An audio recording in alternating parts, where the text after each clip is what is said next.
Malgré un passage par Apremont, ce sera un sprint massif qui clôturera cette étape. Dès le départ, les tentatives d'échapper ne manqueront pas avec des coureurs des équipes en vue depuis le début de l'épreuve. Sablé, Les Olonnes, Condelys, Laval, Côte-d'Armor, Poitiers et aussi Nantes-Atlantique, Aubervilliers, Cholet, Pavilly-Barentin, Angers, Hennebont, Chartres et bien sûr le Vendée U. C'est à l'initiative de ces derniers que 33 coureurs prennent le large au 116e kilomètre. Seul David Rivière du Vendée U prendra quelques longueurs à 500 mètres de l'arrivée, mais sera vite repris.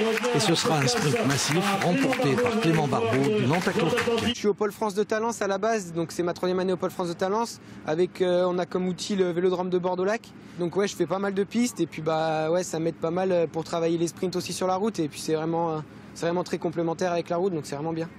Ronan Racco, 7e de l'étape, endosse la tunique jaune. Conservera-t-il son beau maillot? Les Vendée U vont-ils enfin en gagner une?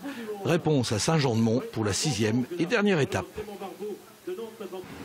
Cette dernière étape sera particulièrement animée dans les marais du Pays de Mont. Dès le 7e kilomètre, le peloton va être scindé en 4 groupes. Les 2 premiers pelotons vont se regrouper au 48e kilomètre. Le 3e peloton va perdre ses éléments au fil des kilomètres. Au kilomètre 53, 11 coureurs prennent le large, dont Gouret des Olonnes et Maurice du Vendée U, pour ce qui est du Vendéen.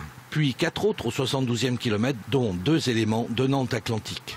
Regroupement général 2 kilomètres plus loin. À partir du 90e kilomètre, 28 coureurs vont se regrouper. Les tentatives de s'échapper vont se multiplier, mais un seul, Maxime Pinel d'Aubervilliers, à une quinzaine de kilomètres de l'arrivée, réussira à tenir tête au groupe qui le poursuit pour l'emporter détaché devant Julien Maurice du Vendée U.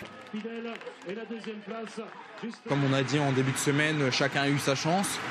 Mardi Camille, aujourd'hui moi, hier on avait joué la carte Alexis, Isérable au sprint, donc franchement une bonne ambiance, la mayonnaise prend bien, tout est de bon augure pour une très belle saison.